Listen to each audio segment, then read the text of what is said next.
Have you ever been reading a celebrity pastor's blog posts or listening to a famous Bible teacher and something jumps out to you and you're just like, how am I the only person seeing this thing? Why isn't anyone talking about it? Well, you're not alone. Welcome to Underdog Theology. This podcast is about looking at what's happening in evangelicalism. I'm talking tweets, I'm talking books, blogs, videos, all of it, and judging it according to Scripture. Whether that's reacting to celebrity pastors, teasing about the latest ridiculous battle in the culture war, or just having a little bit of fun together, this show is for all the folks who feel like they're on the outside looking in, who feel like they don't have a voice, who feel like they're an underdog. Welcome to Underdog Theology.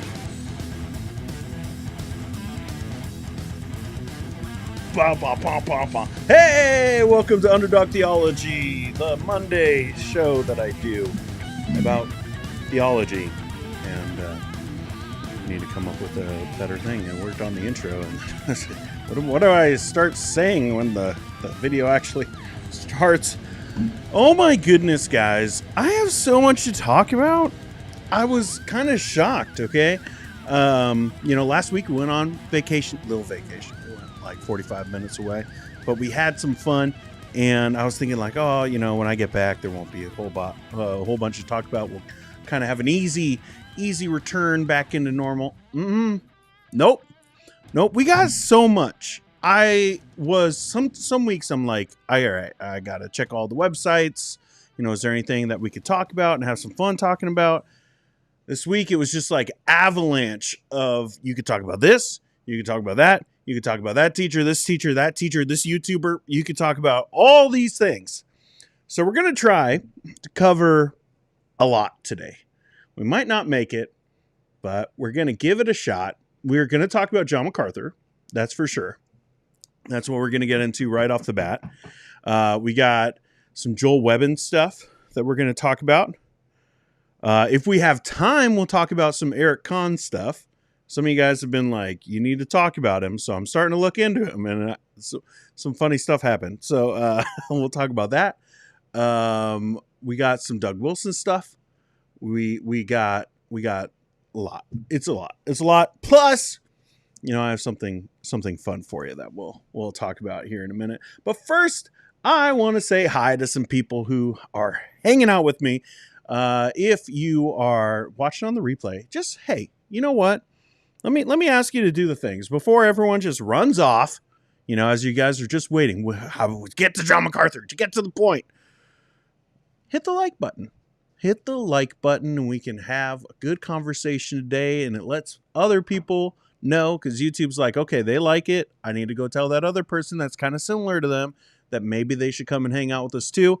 So maybe do that. Also, think about subscribing to the channel. If you're new, if you've been watching some stuff, take that leap.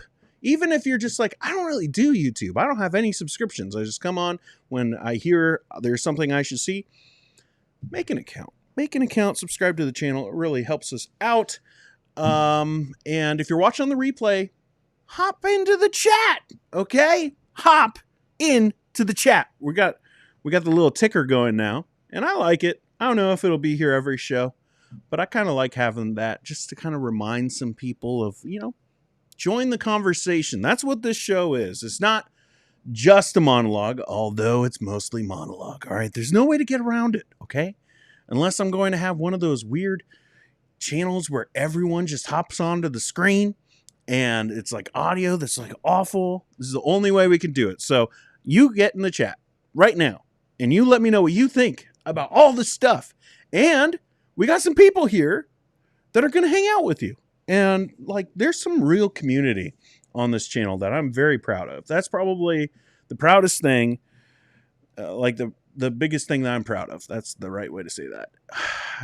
I'm really thankful for everyone who hangs out on Mondays and for other streams. And we might be doing some more streams this week because, like I said, there's tons of stuff that we could be talking about. And we're only going to deal with the tippy top of what we could. So David is here and he says, hey, family, which, we got to do it. We know we got to be careful. I've learned on chill streams. We got to be careful about the sound effects. But we can use this. What's up, fam? Hey, family. Hope everyone had a great weekend. Krusty Mac is here and says, J-Mac saying something out of pocket and uncalled for? Color me surprised. Yep. There's some stuff. There's some stuff we're going to discuss. Heidi says, drinking a Starbucks latte today. What's everybody up to? Oh, dang. I wish I had that. I need to text my wife and be like, can you get all the kids in the car and go get me Starbucks? Do you think it would go over too well? Probably not. David says, just dropped some stuff off at my wife's job. Can you give us an address? I'll be driving for a little bit and listening in the car. Okay, listening in the car. Keep the screen down. You don't get in the chat, David. All right, we need you, bud. And Heidi saying hi to some people. Elijah is here. Elijah Cole. You can say, what's up, dog?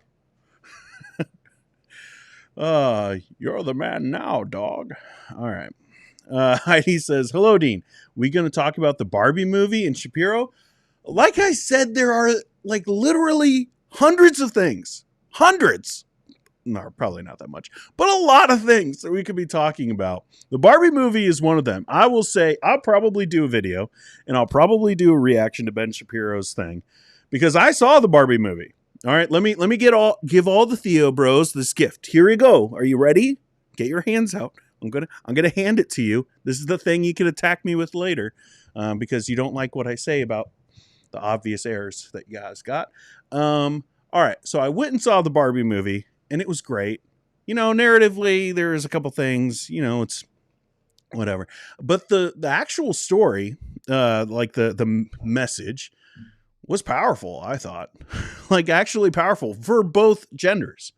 And to me, it's just insane that anyone can come into this movie and be able to be like, oh, it's just feminist agenda.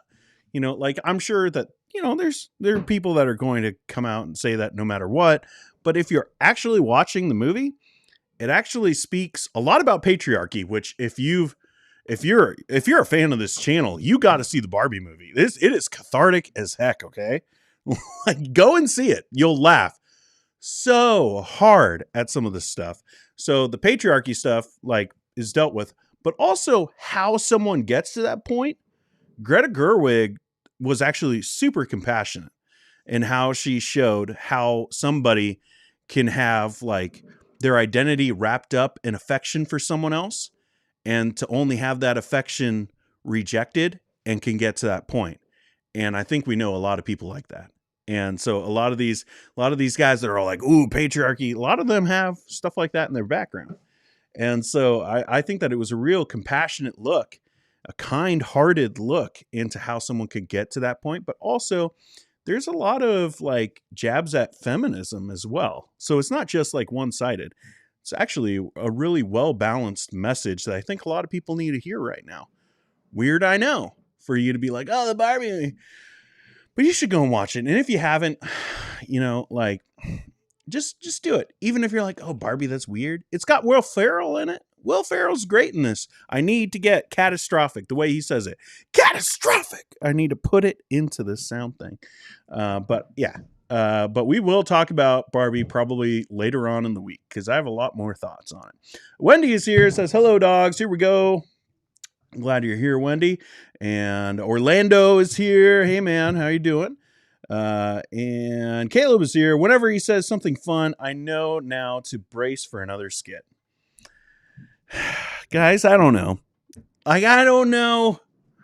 Sometimes I'm like, is this just dumb? Is this funny? I can't tell anymore. Okay. I've been in my basement for too long and I gotta admit, I thought it was a little funny. You know what?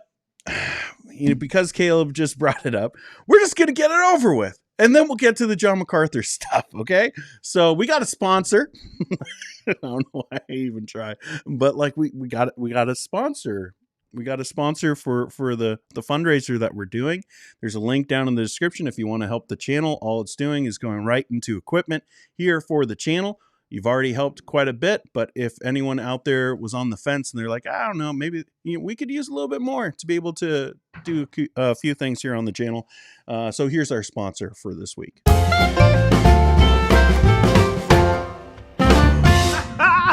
What a lovely day, a beautiful morning. I'm so glad to be in a world that God created in 6 literal 24-hour periods. Time to start the morning off right. Check the email. I hope I got something good today. Gotta put in the password. Oh, crikey, where'd I put that password? Hey, Susan? Susan, do you remember my email password? Susan! Oh, she's useless. Okay, where'd I put it? Okay, yeah. All right, yeah, I remember that. Dingo ate my baby 1. Okay. Big Eva Comedy Tour. Oh, I knew it. I knew they'd want me back. I nailed it last time. Everyone loved it. Right? Okay. Mr. Ham, we are so thankful that you have participated in the Big Eva Comedy Tour this season. Unfortunately, we will not be having you back as you bombed really, really hard last time. Bomb is good, right? I mean, Urban Dictionary this. Oh. Okay, so it's good to be the bomb, but you aren't supposed to bomb. Okay, so that's bad. You told us that you had more up your sleeve than just going at atheists, and that's literally all you did. So we will not be having you back unless you can work out some original content that is not about creationism, but is about literally anything else. All right, I can do that. All right, Kenny boy. Let's write some more jokes. All right, here we go. Who here likes movies? Okay, lots of people. My favorite movie is Jaws because they needed a bigger boat. Dang it! Oh, I can't get it out of my head now. This is so much harder than I thought. Oh. My niece had a birthday last week and asked me if I knew a clown. I told her, yes, but I think Richard Dawkins is busy. Oh, no. Oh, it's just not going to happen. It's not happening. Susan, do you know any jokes? Susan? Beginning to think she's not even there. Crocky, what am I going to do? I hear Taylor Swift tickets are really hard to come by. Well, the only concert I know that's even harder to get into was the art. No. I just want to tell them about the sediments. Christian comedy. Oh, Susan, I was just kidding. It's a pen. It's a pen. Man. Dear Big Eva Comedy Tour, thanks for your consideration, but I am swamped with important business at the moment. We have had a lot of communication problems with the Tower of Babel, and I must oversee its construction. Feel free to reach back out in the future. Sincerely, Ken Ham. This is all your fault, Susan.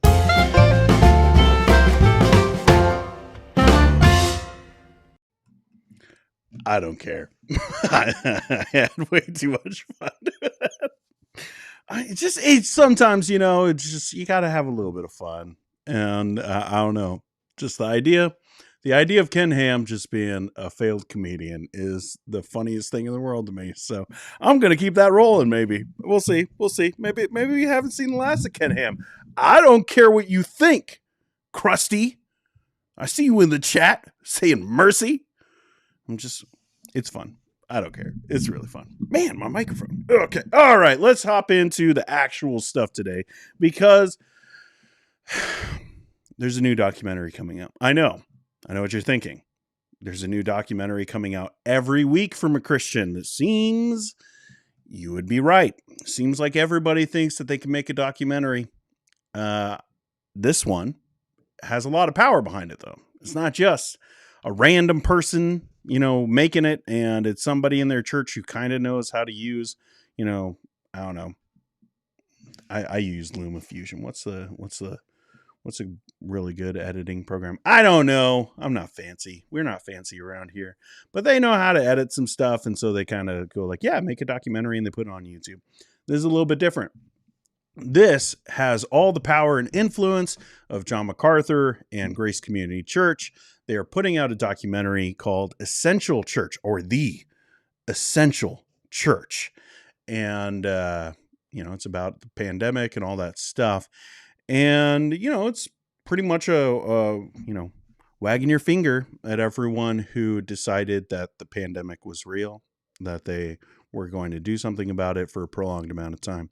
Now, of course, the main focus is on the Canadian pastors who were arrested, or at least that's what I've been told, because I have not seen the documentary. I'm not going, well, one, I live in Saskatchewan, Canada, and even though it's featuring pastors from the prairies, it's not going to be in any movie theaters around here because America.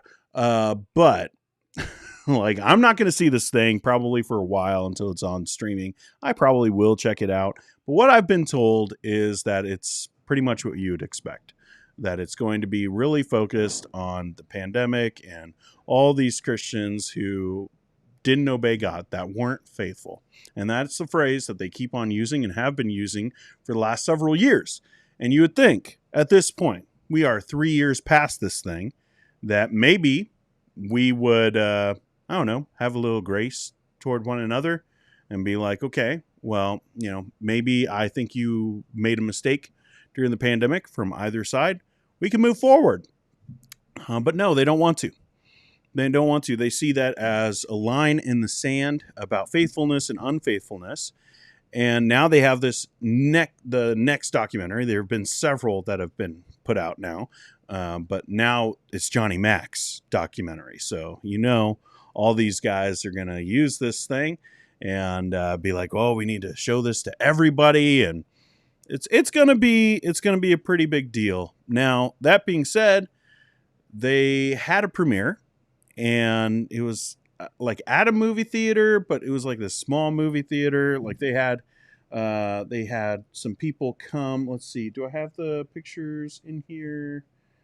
What do I got? Oh, I got just the ones from their church. So they showed it actually last night at the church. And so they had, this is Jenna Ellis, who was the lawyer for Trump. So I'll just let that sink in for a minute. And so she is very, very political. And, she did defend John MacArthur, and also whatever his face at Golden State Baptist Bible College, president there. I'm forgetting his name, King James only guy. Both him and John MacArthur were in the same thing for a little bit and supporting one another, which to me is hilarious. But they had a premiere, and they put up some things, and they had Jenna Ellis come in, and she's kind of a celebrity. And then they had some guy, I think his name is John Root. I've never heard of him, but apparently he's a big deal in evangelicalism. Something about he's a non-woke sports commentator. I don't know what that means, but he was taking video, and actually we're going to watch a little video that he put out. And this is John MacArthur having just a few words, and I don't know if the rest of this will be put online. Okay. I want it to be, because I think I see where he's going with it, and I would love to actually hear him say it. But he does say something here, two things that I think are really interesting about this whole idea, about the pandemic, about where pastors are at right now. This isn't just, at the time, you could have agreed with me or disagreed with me, supported me, things like that. But this is about today. To produce something that would show how the Lord blesses those who are faithful, for the purpose of the future. I wanted some pastors and leaders to see this and feel guilty.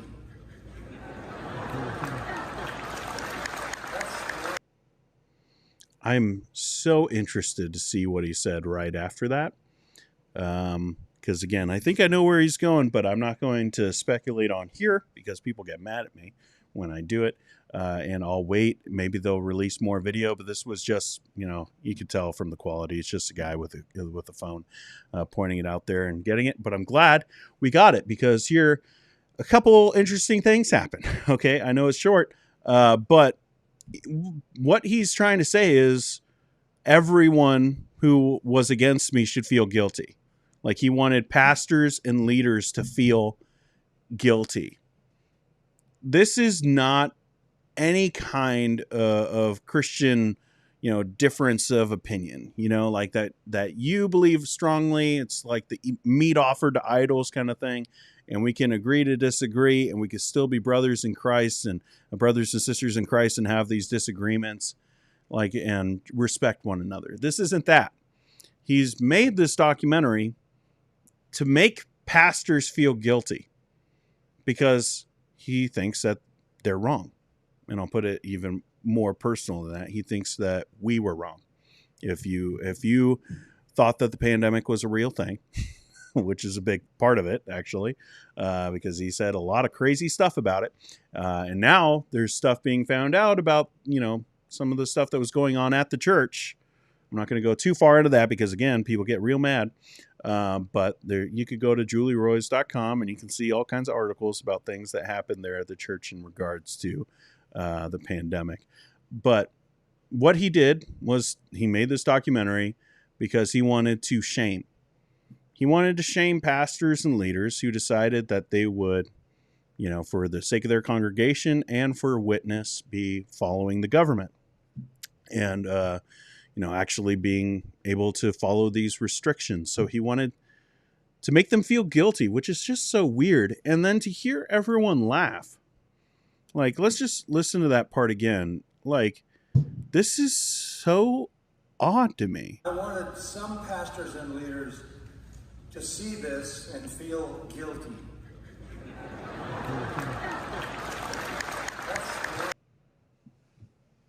Like, does anyone else get really culty vibes from that? Like, that's a really strong statement to say. Because again, it implies that you're right, they're wrong, and all the other stuff of them saying that we're faithful and you're unfaithful.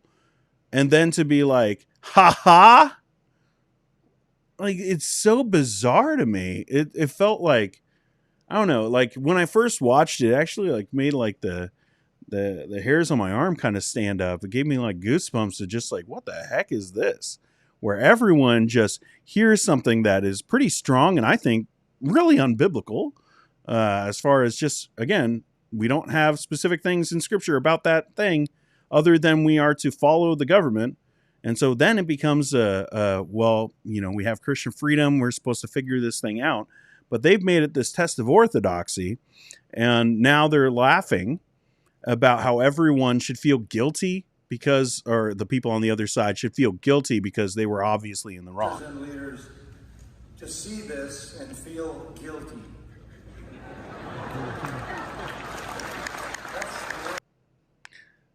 How bizarre is that? And again, I really want to know what he said right after that. I hope that somewhere, there was a guy with a, I don't know, Sony A6400, trying to get a video of, putting their little behind the scenes of the documentary thing. And eventually we find out what he said after, because I think it would be very interesting for most of us. But here, this church is just under this control of this guy. I don't know how else to put it with this. This to me is just so bizarre. If you agreed with him, one, obviously I disagree with him, but if you agreed with him, why would you clap and laugh? There was laughter there. Why would you clap and laugh about the unfaithfulness of other pastors and leaders? That is so calloused. That is if you agreed with him, that to me is just you don't care about people. You don't actually care what they think, who they are. You're just trying to make a point. and you're just like laughing at how wrong they are, which to me is just like really, really gross when you're not like, we can laugh and make jokes about Ken Ham getting an email, but at the end of the day, like those are all jokes. Like I don't mean any of that. This, they mean it. And they're laughing at me. They're laughing at the vast majority of evangelicals and saying like they're in the wrong. They're guilty. They should be ashamed of how they behaved, and giggling about it and clapping. It's just so bizarre. Now, one of the other points I wanted to bring out from this thing, and again, like there's just so much different stuff that we could be talking about today, but listen to the beginning part. To produce something that would show how the Lord blesses those who are faithful, for the purpose of... Did you hear that? Did that compute? Like, for him to do this is so weird, because he's obviously been such a strong opponent of the prosperity gospel. But something has happened in evangelicalism where the prosperity gospel, like people don't like, they're not so swayed by, getting money and being rich. But then like when it comes to this category of, how anyone behaved during the pandemic, what they decided to do as local churches, there's this thing that's been happening where they're all of a sudden just giving into the prosperity gospel. They're just saying, okay, well, we were faithful, so God has to bless us. And like, that's literally what he just said. To produce something that would show how the Lord blesses those who are faithful. All right. What, like the context, we don't know exactly the context. Okay. So let's back up. Like for me, I need to back up just a little bit and be careful about how I word some of these things. But I'm fairly confident that when he's talking about there is the growth that these churches have had since they followed after God, since they defied tyrants and obeyed God. A lot of these guys have been saying that. A lot of them have been talking about how, our church grew by hundreds. We had to go to multiple services because we were blessed by God for our stand. Like, one, that could be the case, okay? I'm not above saying that couldn't happen. Like, that could be the case. But the pride attached to that to say that's why. And also, like, just being naive. Like, a lot of these people who came, they came to these churches because they were open, because of their political stance, because they were talking about COVID being nothing.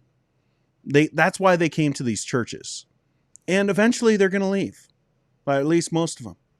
If there was an extreme thing that brought them there, unless that church just gets more and more extreme, they're probably going to leave eventually to another extreme thing, right? Like that's what we've seen. It's what we've seen with the Young Restless Reform movement.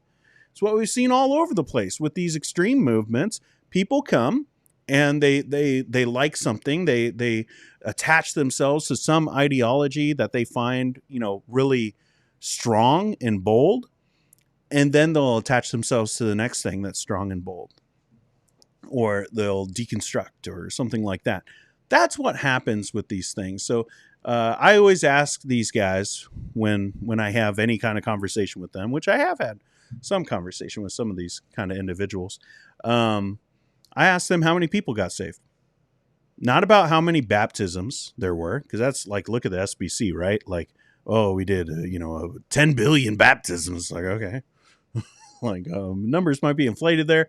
And then also just how many baptisms has that person had, So I'm not interested in how many baptisms, these guys that claim to have been blessed by God for their faithfulness.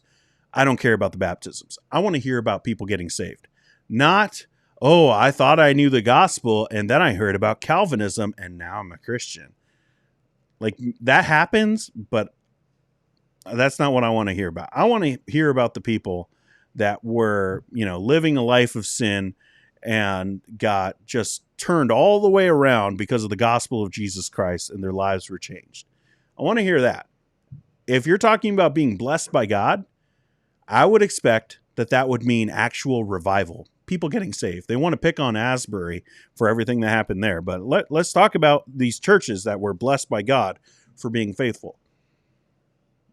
How many people got saved? I got to tell you, the people that I've talked to, the numbers are very small. They'll jump to well, we've had so many baptisms and so many people added to our church membership. Okay, how many people got saved? Like, you want to talk about being blessed by God for your faithfulness? I think that means people getting saved. But here, it's just so weird to hear John MacArthur, who has been like totally against the prosperity gospel, like totally against Benny Hinn and Kenneth Copeland and all like the hyper charismatics that talk about being blessed by God with finances because they, obeyed and they mustered up, like all the action needed to live faithfully. And they gave, they sowed, that seed of money, whatever. Like, it's just bizarre to see someone who had such a strong stance against that. And thank God for that stance, because I think it had ripple effects in evangelicalism, good ripple effects for this. It's just so weird now to see John MacArthur now do like the complete opposite when it comes to spiritual blessing.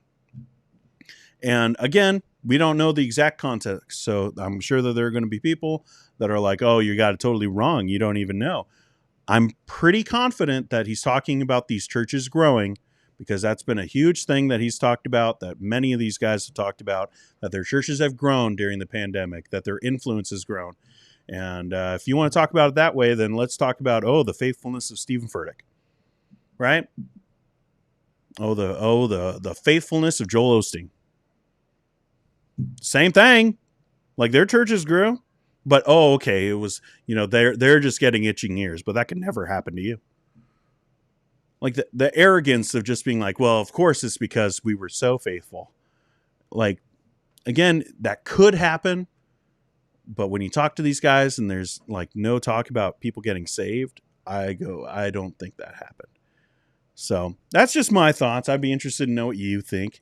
Yeah, we can get this one away.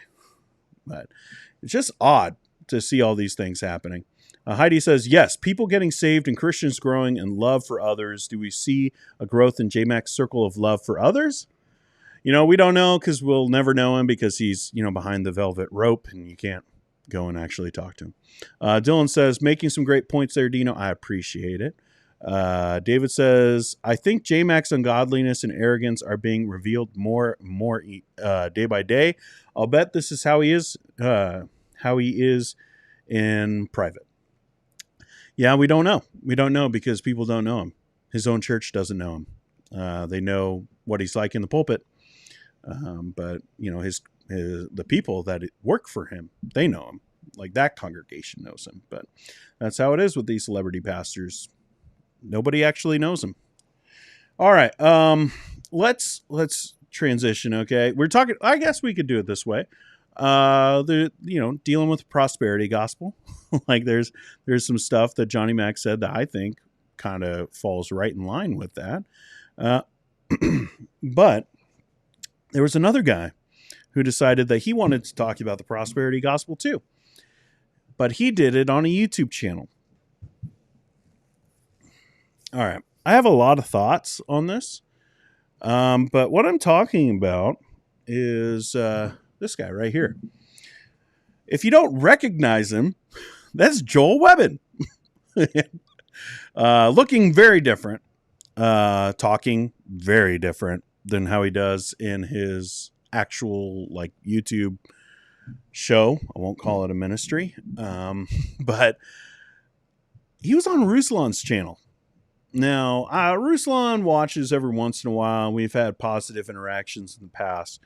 I gotta admit, I'm kind of shocked that he would have Joel Webbon on his show. One, as far as influence, like, this isn't a big get. I'll say that. Like, it's helping Joel Webbon out quite a bit. And I would say that what Ruslan actually put out, he platformed Joel Webbon. Like Ruslan has, between his couple channels, he's got like 350, something like that, 350,000 subscribers. And if you don't know who Ruslan is, he's a Christian commentator, does a similar thing to what I do, but is way more focused on like secular culture. And, you know, I'm going to say some things. And Ruslan, if you watch this, you know, I don't know.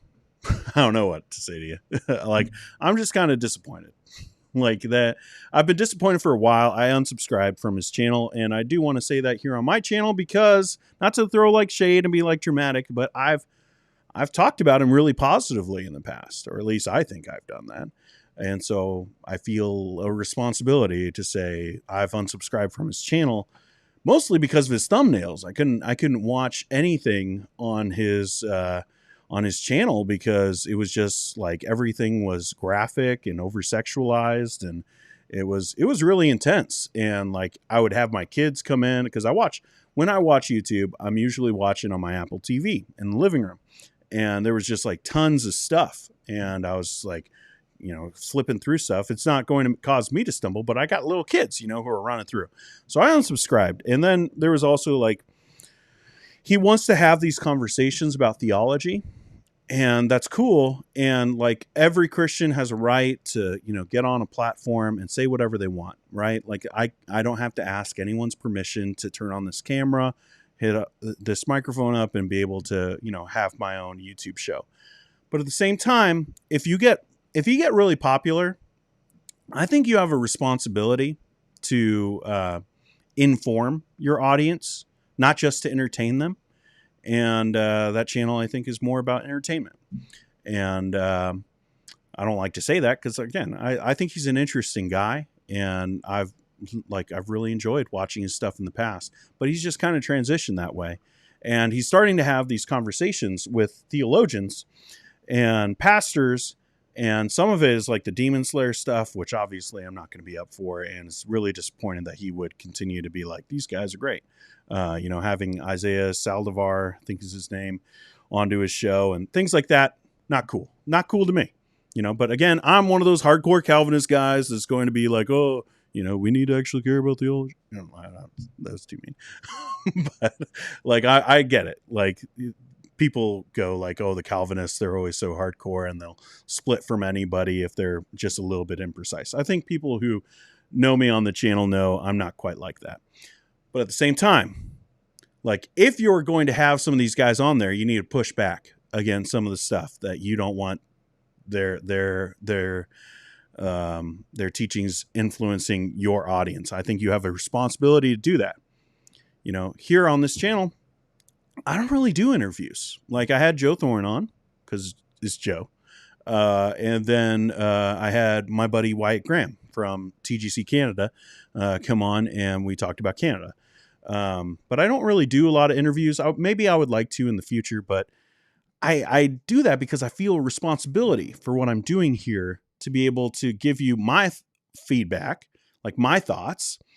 And, you know, if there's someone else, like, I don't want to have to vouch for them. Honestly, that's kind of where I'm at right now. I don't want to have my credibility on the line because of whoever I'm sitting next to or interviewing, and something that they said or did maybe in the past, maybe in that interview, and all of that. That's just me. This is where I'm at. So some of you guys ask me, why don't you have this person on the show? Why don't you have this person? That's where I'm at. Now I've got some friends that I would like to have on the show eventually. But that's in the future. Okay.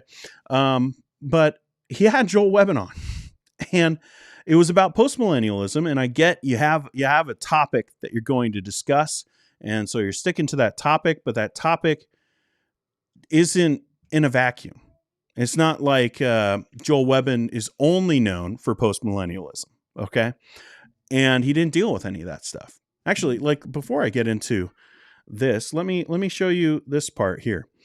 Because in this interview, it just was postmillennialism, and there was some wacky stuff throughout. And we'll take a look at one of them here in a minute about the prosperity gospel. But he didn't talk about any of the other stuff that Joel Webbon is really known for, unless you want to pay him. Watch the extended version of this podcast on Patreon. It gets a little spicy, it gets a little weird. Like, I don't want to get pearly thing. So if you want to see the entire thing, meet me over at Patreon. But here's a little preview. But My world is being rocked right now, Zach. I thought I was conservative, man. Are most of the women at your church not working? So like I believe that that women should wear a head covering on the Lord's Day. But it's like So all the women in your church got this on. Does your wife wear this on Sunday? it's like, you know what? I'm not gonna apologize for slavery. Whoa. I'm not. So you don't think women should vote? No. Why? They're treading lightly with the vote. It sounds so intense, but I'm telling you, dude, you look back over history, you don't have to agree That's with starting me. to sound a lot like Handmaid's Tale. Is there any other super controversial views of yours that I need to know? Well, so I was talking with a guest. My heart's It's okay, it's sinking okay. right now. You're anti-slavery. You don't like racism. I am anti. Okay.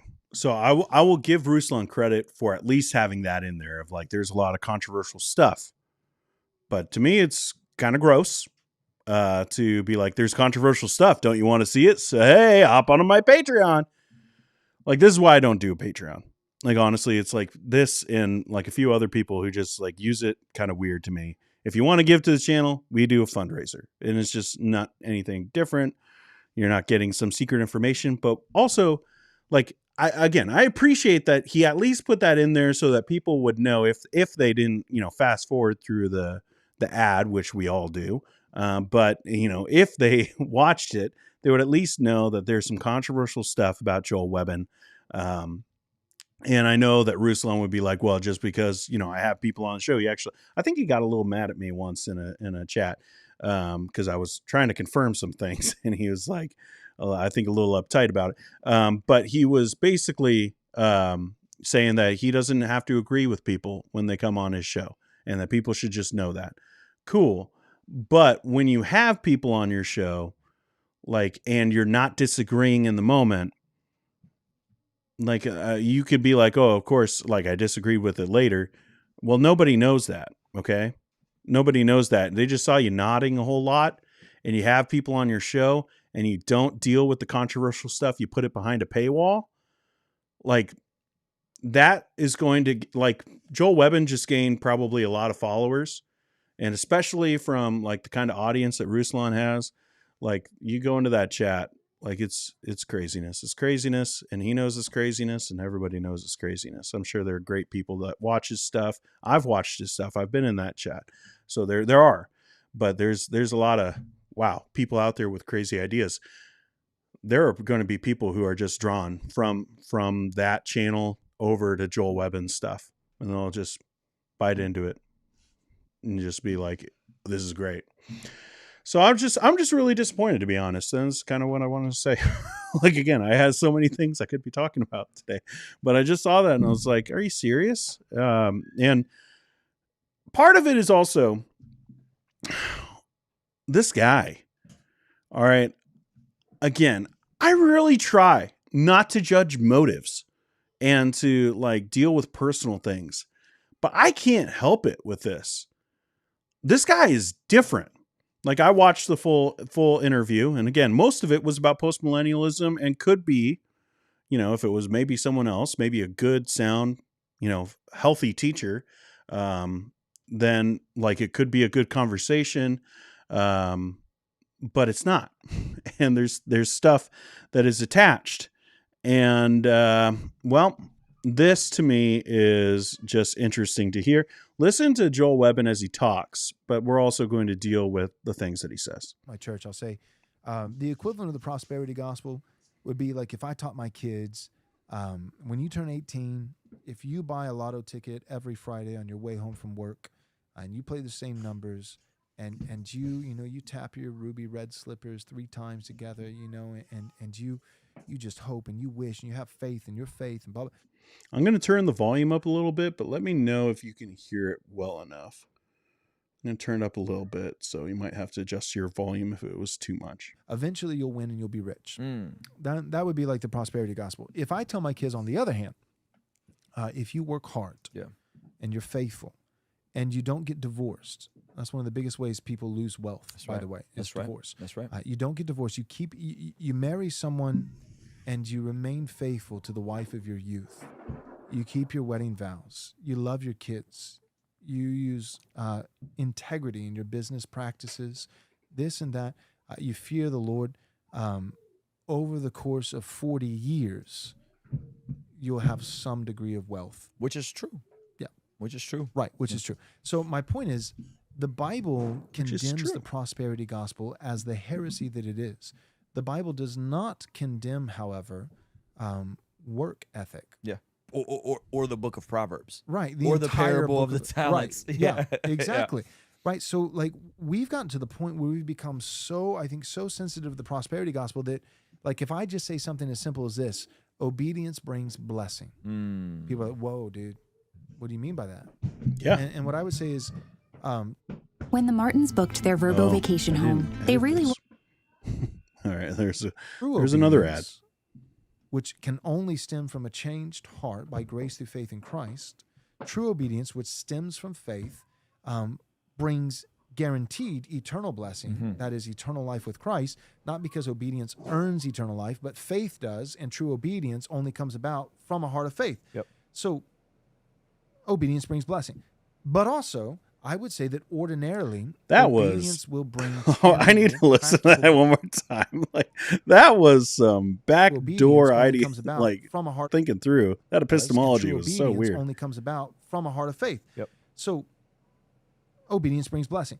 Yeah. But also, I would say that ordinarily, obedience will bring tangible, practical blessing in this life. Yep. Now, you can be obedient to Christ and live in North Korea and be poor. That's good. That's good. So I'm not saying there's no caveat here. We're talking about principles and not promises. Right. Generally speaking, when we're reading the Proverbs, we have to read it in context of all the wisdom literature, in context of Job, in context of sometimes bad things happen to good people, in context to, hey, if you're in a system that's corrupt, like North Korea, like China, communism, you're not allowed to be Christian, then these principles of reap what you sow, right? These things may not apply to you because the system is not set up to allow the righteous to flourish. Right. That's right. Exactly. Is that a good way to look at it? Exactly. And the reason why our system is better set up, now we're making some mistakes. Not perfect, but better set up for that, right? That's why everybody wants to come to America. Yep.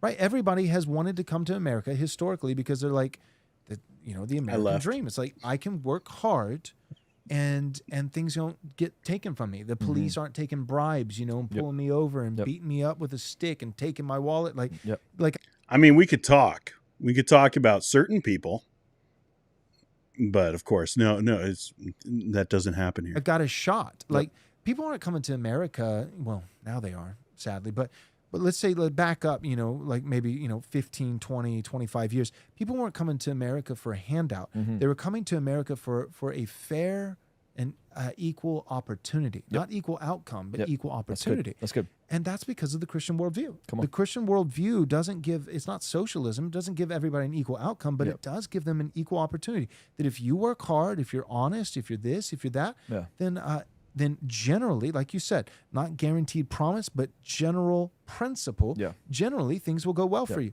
So the Bible teaches that. No, actually it doesn't. This is so bizarre. Okay. All right. So in the context of this conversation, they were talking about postmillennialism and how it's like long game chess, like, because you're not the premillennialist. So like, just think, the rapture is coming and, Jesus will reign here on earth for 1,000 years in a literal way, but that's in the future. But the church will be raptured out long before that, and then the tribulation. That's premillennialism, okay? And so they're talking about it. Joel's talking about it as, someone who holds that kind of ideology, like John MacArthur, which is what Ruslan saw his video. And I'm a little concerned if that's only like, how many videos did this guy watch before he decided I'm going to have him on my show? Because that's like, I get that he liked that take, but it's a little crazy to be like, okay, we're going to have this guy on, especially when like, he's not that big. Right Response Ministries isn't that big. All right, they've grown, but like, it's not that big. So he is definitely platforming him. But like that's the idea, like the John MacArthur "we lose down here" thing. That's what they were trying to get at. And Ruslan really likes the idea that Christians are strategizing about wealth and power and influence and being able to, make a difference in this world. I don't know if Ruslan is fully going over to theonomy because I don't, I'm not going to pay for Patreon, so I don't get to know that information. So it frustrates me. But like that idea of putting in like this hard work now, and it's going to have like a long-term effect. He's into that idea. But what they're getting at is like, oh, it's not prosperity gospel. It's just, if you're obedient, then generally, you'll have blessing and you'll have wealth. And they're like, it's a principle. It's like Proverbs. Doesn't always happen. But that's not like they put those caveats on it. But before, like they put it in those ways of like, you will be wealthy. You will. And whenever these guys talk, even Ruslan, when he's talking about like Dave Ramsey crap and, all this stuff of, oh, well, if you just do things right, and live for Jesus, then you're going to be wealthy. And why aren't you thinking about your grandkids and their wealth and all that kind of stuff? Everything comes down to wealth for these guys. Like when they're figuring out how to live their life, it's, if you're wealthy and if you're healthy, eating right, that's a huge thing for Ruslan right now. He actually, I'm ticked about a lot of things, a lot of things today. There's a thumbnail that he put out of how he has a problem with overweight pastors, and put The Whale, Brendan Fraser from The Whale. If that's not mocking, I don't know what is. Like that's gross. This is gross, and I think it's an awful thing to put out there of mocking people who have, I'm a big dude, and I know it, but he's like joking with his sidekick there about how, these big boys, they're a big boy. Like, I don't know. I'm over the shtick of being 40 something and trying to sound like you're 22. I'm over it.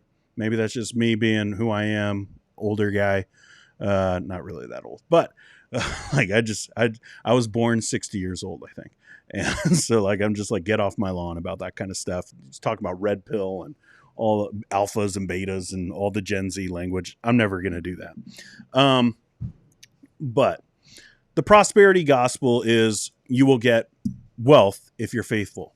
What they came out with is generally you'll get wealth if you're faithful. There's not a lot of difference there, guys. All right, you can say, oh, well, it's a principle, and they want to talk about, oh, maybe it won't work in North Korea. Are you saying, like, look at a normal church? All right, not a celebrity pastor, big mega church. I'm talking about a normal church. You see how many people in that church are poor. Ask them how many are on food stamps, how many are on WIC, how many are on whatever government assistance to be able to survive. And then you go, well, generally you must be unfaithful, right? Like that's where you have to go with this kind of ideology. If you're going to say generally it has to be this way, and we're not North Korea, and things are set up like a Christian nation here, and that means that everything is in your favor to be wealthy and have opportunity, which is not. But let's say like you think that, you have to go to the Sunday school teacher and be like, well, Darlene, I know you've been teaching Sunday school for 45 years and, you love your husband and you've been faithful, but you guys are broke. So what are you doing wrong there? What's going on there? Right? Like that's the kind of judgmentalism that comes into play here, because you're always looking at something and saying, well, they must not be doing the right things. So, okay, that guy's fat, so he must not be doing the right things. You don't know their life. You don't know their genetics. And he did give a caveat in that video about, some people have genetics, whatever. But like, it's always like that little, like, oh, there's just like this little wiggle room so I don't sound like a complete jerk. But This is what these guys do. Prosperity gospel. Oh, it's true, but it's not 100% true. That's what you want to go with? I'm really angry about platforming this guy. And the continue like this. I said it on YouTube. I have changed my mind. All right. I had a stream with me and John Adams, which I'm not bringing John Adams into my stuff. Okay. Don't go at him. But like we had a stream where I was talking about seminary, and I was saying like, well, I don't think seminary is necessary anymore. I don't know. I've seen like these people, like these YouTube influencers and social media influencers who get all this success and they just don't know. They don't know how to have these deep conversations about theology, but they want to. And I get that there's like interest. And I'm not saying like you can't start your own channel, start your own podcast and talk about theology if you want. But I do think that once you get to a certain level, I don't know what that level is. I think Ruslan has passed it though. Like if you get to a certain level, you have a responsibility to at least know enough about theology, to be trained enough to be able to have actual conversations about theology and not just be like, oh yeah, oh that's good, I like that, oh that's cool. I think we need to be more strategic, more pragmatic, more focused on application. Like, no, you actually need to interact with the stuff if you want to talk about those things.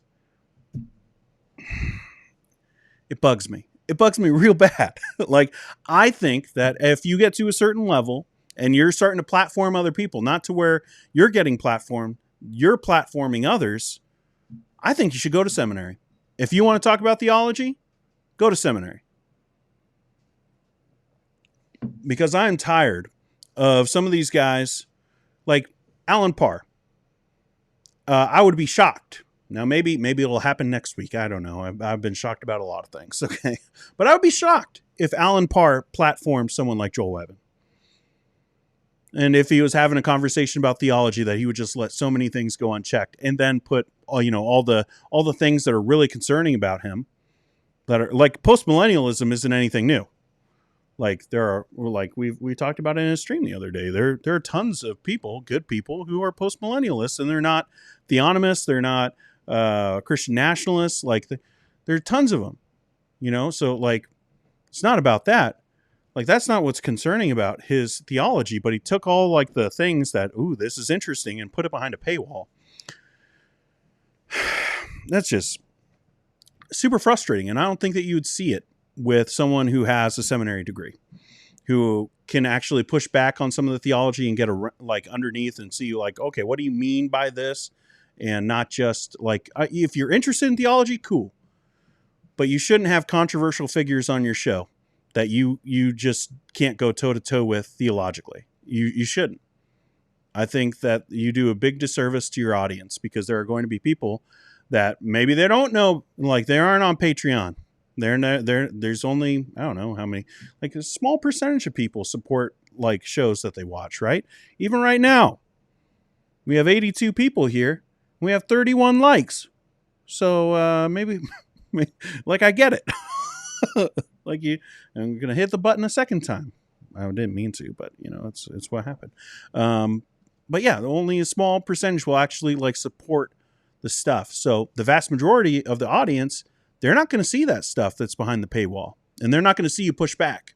Look like, in the little commercial, like it looked like there was going to be some pushback, but we don't know what that pushback is. Is he going to be like, actually, Joel Webbon maybe isn't that great of someone you should follow? But, according to his Twitter, he thinks that it was a great conversation. And I mean, again, I will just point out, that's not the guy. That's not the Right Response Ministries guy. Like that guy, this dude, like, okay, like everyone, they get dressed for work. Okay. But he sounds different, guys. He says ain't and dude. And he's like trying to like blend in to his environment here with Ruslan and be more laid back and not be. That's manipulation. Guys, if I wear a suit, it doesn't change my voice. Okay, I'm still the same person. Now, it might change my wording a little bit, but I don't change my whole inflection. my accent. Like, I'm not a linguistic like scholar, but like there's a lot of manipulation that's happening here, and I think that maybe someone who has studied theology at a deeper level, and I don't like, you want to have a big channel, you're going to get a shot, shots, and you're going to have some people have some disagreements. This is a big disagreement for me, and I'm really disappointed that Ruslan would have him on the show and not push back harder on camera to the vast majority of his audience and say these things and push back against like slavery. What? You're just gonna hide that back there? Like, that's a big deal. Oh, okay. All right. And this isn't to say like he's a horrible guy. Okay. I just think it's naive. I'll say it that way. I just think it's naive. All right. What else do we want to deal with? We're already an hour in. I told you, like, I've got like 40 different things. It was just like the last like 4 days. It's just this thing happened. This thing happened. This thing happened. Let's deal with something that's just like on the same level. Actually, sticking with Joel Webbon and that crew. Apparently there's a guy. I don't know him because, like I don't really pay attention to all this stuff.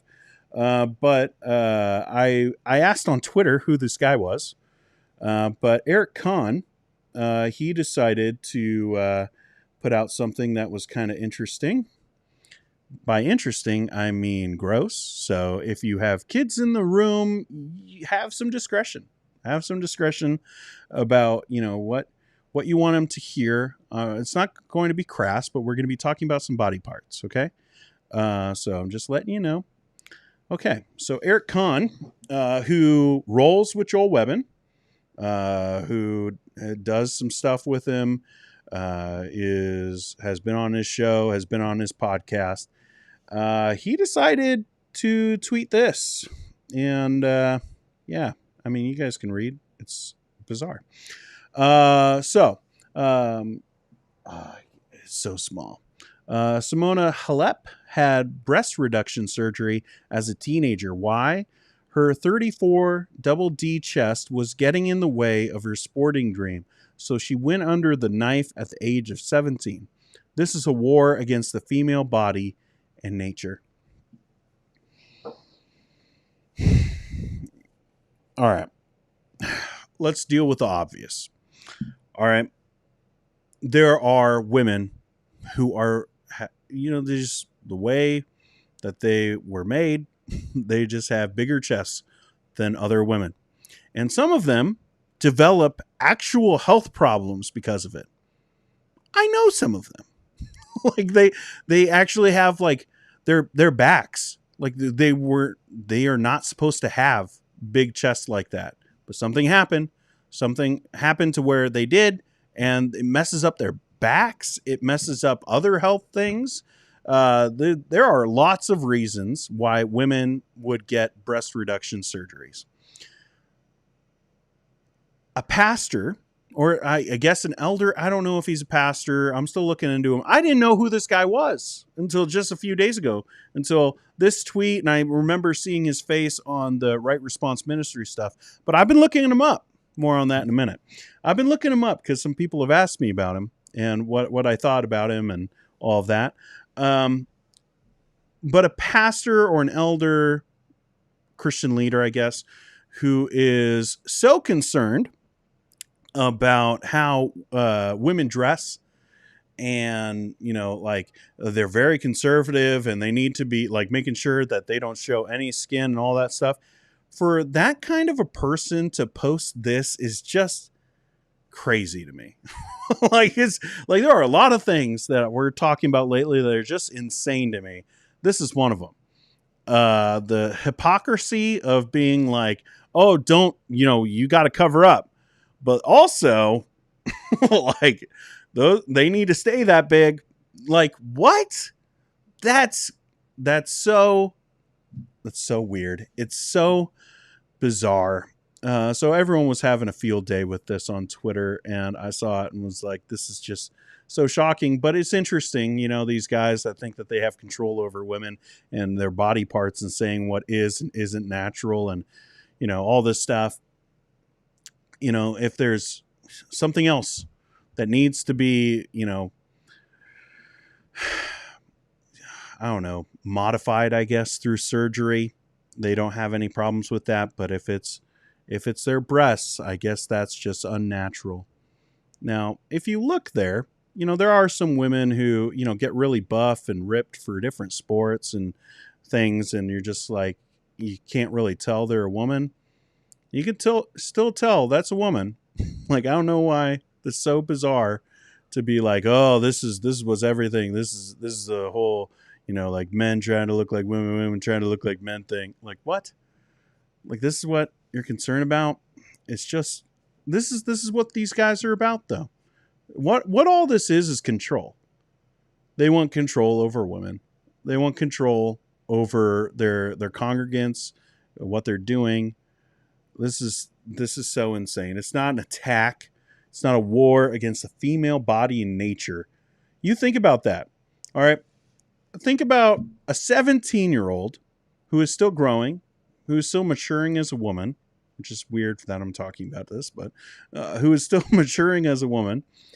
And she has 34 double D. Like, that's her bra size. Like, that's unhealthy. Like, that's going to mess you up long term. You're like, oh, okay. It's because you wanted to play tennis. Oh, you shouldn't have to do that if you want to play tennis. One, yeah, you can. It's your body. Like, it's not, you're not going to find anything in scripture that's going to say, oh, you can't reduce things to make it more convenient for you.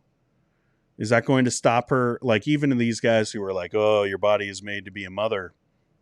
Is that going to stop her from being a mother? No, not in any way. Stop being a gross weirdo. Okay. But like, it's just,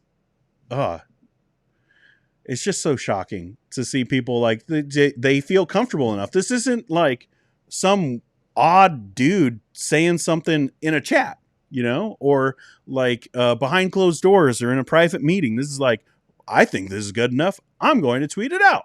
Like, what? But, he rolls with Joel Webbon and all those guys, and he's welcomed in that camp. We'll be talking more about him. The other day, was it yesterday or the day before? I tweeted out, help me out. Save me some time. What should I know about Eric Conn? Because I didn't know really anything about him. And some people asked me to look into him. And so we're looking into him. And so all I did was ask, who is Eric Conn? And I don't usually do this, but it made me laugh so hard that I thought I would. I asked, who is Eric Conn? Maybe I'll never know because Eric Conn blocked me on Twitter. Oh, I'm sorry, guys. You guys could be like, oh, that's so petty, Dean, to bring it up. I just thought it was so funny for like this guy who has built like this, like he's got a podcast called Hard Men. That's really bad name, but he wants to be like, ooh, we're tough, we're strong. I literally just asked who he was because I don't know who he is, or at least I didn't. Now I'm beginning to piece things together, but I didn't know who he was. Immediately blocked. I don't know if that's just he's scared of what I might find out, or if he's annoyed by what people were saying that he was. But that's just the funniest thing in the world to me. Like, just like, who is this guy? Blocked. Like, what else? What else are you trying to hide over there? All right, we'll find out. We'll have some fun while we do it too. Because like a lot of these guys, like, it's not the same. All right, talking about Eric Conn, Joel Webbon, this is not the same as dealing with like John Piper or John MacArthur. All right, so we're gonna have a little bit more fun.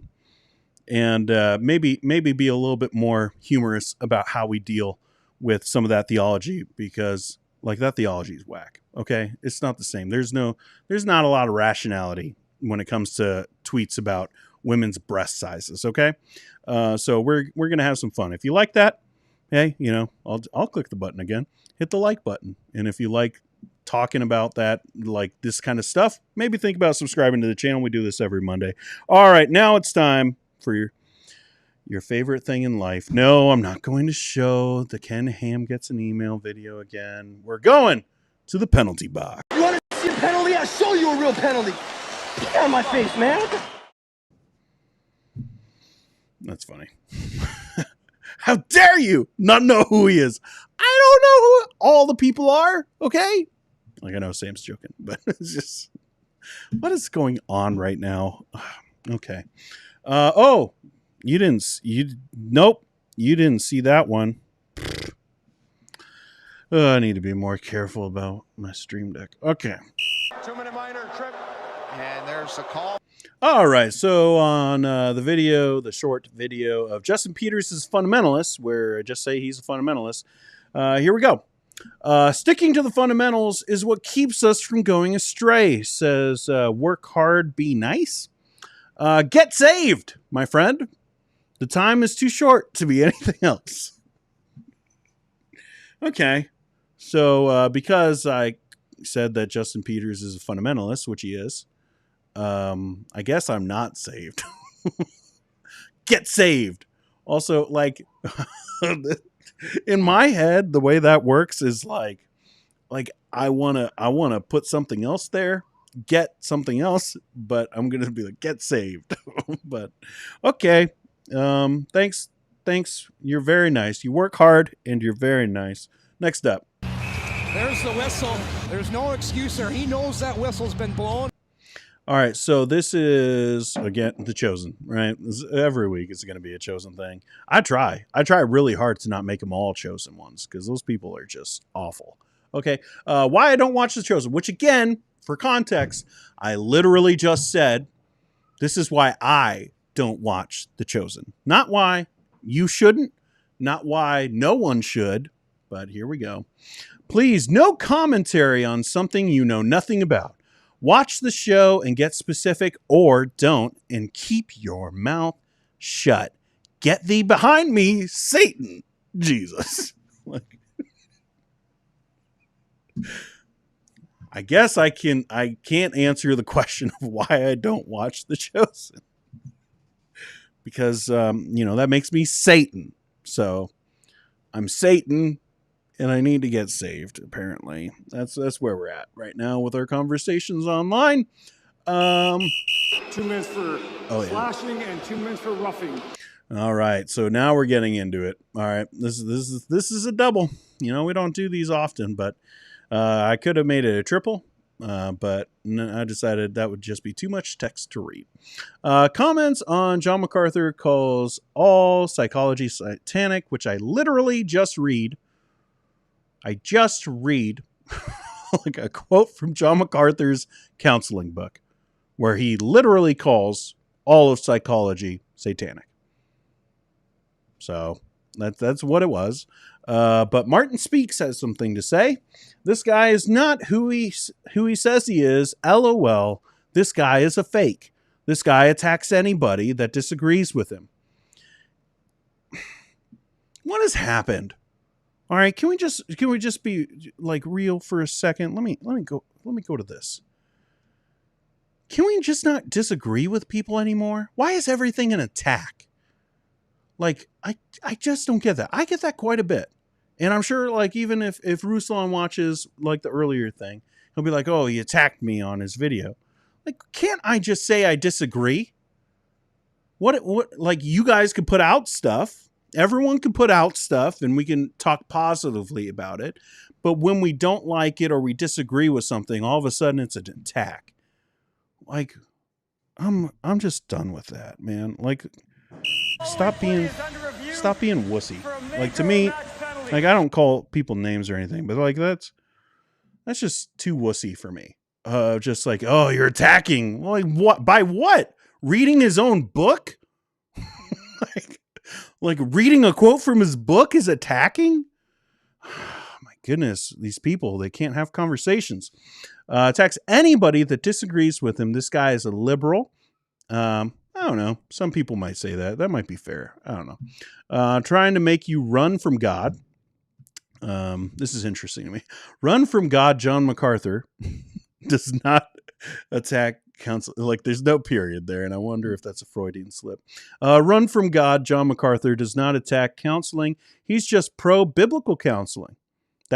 Nope, he is not. I've read many of his books. I have several of them over on that bookshelf. And yes, he does. He literally did. The quote that I read, yes, it does. He calls psychology satanic. So he's just pro-biblical counseling. So that means not shoving pills down your throat for every problem. So, like, I guess in his thinking, then psychology is that. Okay, that helps me to understand. And then he also put, this guy has no idea about theology, and I openly challenge you to any sort of debate on theology if you're up to take it. Sorry, random guy who is very odd. No, I will not be doing a public debate with you. This guy is a complete fake. He doesn't know anything about theology. Hey, can I come on your show? What? No, Martin Speaks. We're not going to do a debate. Oh my goodness, you're banned. Banned from the channel. Welcome to the penalty box. All right. Let's see what you guys have to say. You guys have been in the chat having fun. I never get to have fun with you guys. Like, except for chill streams. We'll do some more chill streams. Yeah, talking about the tweet from Eric Conn. This is just so gross. What a creep. Totally agree. I'm just disgusted. Yep. Pam says the Theo Bros seem to think about this kind of thing a lot. Makes a person wonder, right? Anne says MMA guys get rhinoplasty in order to breathe better. Yeah, like, but they're dudes, so it's different. Yep. Krusty Mac says Eric, Doug, and Joel would mock and denigrate Solomon's wife from Song of Songs. I don't know. Maybe. Yeah, he did block me. I don't know. Just asking who the guy was. And he's like, blocked. Okay. Again, I don't like the people who go like, oh, he blocked me, and they do that every time they get blocked by someone. Like, that's not me. Like, I usually don't do that, but it just made me laugh so hard because I didn't know who he was and asked who he was, and then I get blocked for asking who he was. Yeah. Elijah, he was talking to a scholar on modesty once, and he said he died of boredom. Scholar was a woman, so do with that what you will. Makes sense. Caleb says, I'm thankful to have friends that if I posted something that asinine, that I would hear about until I removed it. Yeah, he gets cheered on. So that's his friends. I hope everyone can recover mentally from the stream. Yeah. We'll see. maybe with some years in therapy. Okay. John Adams Tech. Great channel, by the way. If you are interested in technology, you should check out his channel. Dean's got Bullet Bourbon in the background. Proud of him. Yeah, you know it. Also, I've had it in the background for several months. So thanks for saying it, though. I think you knew that. Touch not the chosen. That's right. Apparently you can't say that you just don't watch it, I guess. But, yeah. You guys are having a lot of fun in the chat. Oh, man. We need to do more chill streams here on the channel. Hey, people who are here. Do you like hanging out? Do you like having conversations about this kind of stuff? Well, sometimes I do chill streams, and we just go through questions. Maybe we have a couple topics, and it's pretty fun. You can hop into the chat. Yes, hop. And you could have some good times. So maybe subscribe to the channel if you have not already. Or again, here, let me do my last pitch of the show. Okay. I know that there are people out there who are weirded out by YouTube. And even as I talked about another YouTuber, you're like, this is so odd to me. I get it. And you're like, the chat, I'm never going in that thing. Only weirdos go in the chat. They're gonna not know what I'm talking about. No one's gonna interact with me. If they do interact with me, they're gonna tell me I'm dead wrong. This is not like other channels, okay? We have actual community here. We get to hang out. We get to have conversations, and it's fun. Like, the chat is real fun. So if you're one of those people who you're not used to YouTube, you don't hit the like button, maybe you're not even subscribed to the channel. Maybe you are, maybe you're not. But you've never gone into the chat, take the plunge. I know it's weird. I know you're a little nervous. It feels a little scary. And you're like, I don't know, will it actually be enjoyable? It will be, I promise. It's the one thing that I can guarantee. Like, I can guarantee here on this channel that you will enjoy being in the chat. We've got some really cool people here. We've got a great community here on this channel. We have a lot of fun talking about these things and interacting and giving each other's thoughts. And we have a lot of differences. Maybe you're like, I'm not a Calvinist. Cool. Most people here in the chat aren't. Or like, I'm egalitarian. Cool. We got some egals in the chat. You're complementarian. Be careful, but you can hop in the chat. Like we can have some good conversations. So, next time we do a chill stream, next time we do Underdog Theology, just think about that. Just pull out your phone. Maybe you're watching on your computer, or maybe you're watching on your TV, and you could pull out another device, watch it on that, so I get 2 views. I know how to play the YouTube game. But then, hop into the chat. Hop into the chat. That's what I want. I want you to hop into the chat. And you know what? Join me. Imagine what we could accomplish together.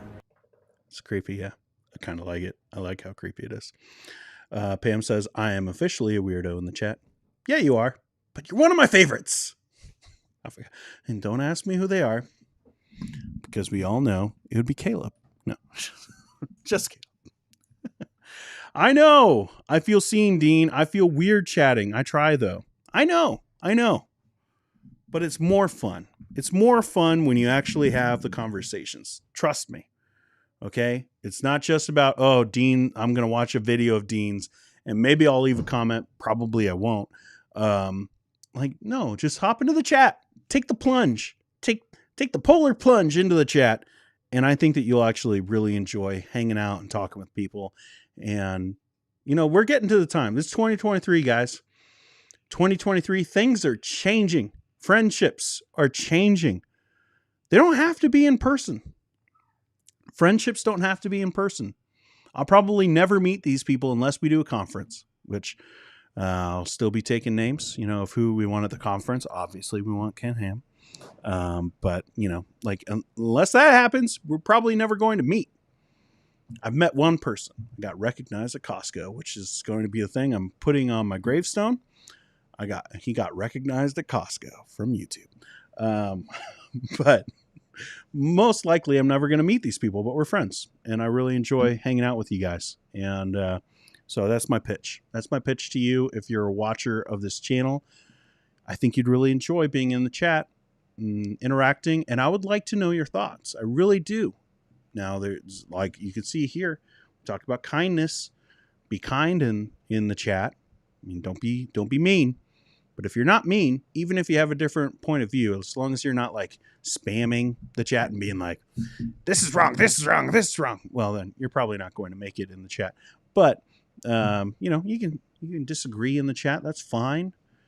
We can have dialogue and it's fun. That's my pitch. Anyways, that's the show today. I hope that you enjoyed it. Man, do I need outro music. I need to work on that. But we'll be back later on in the week because, like I said, I got like 40 things. That was only like 3 or 4.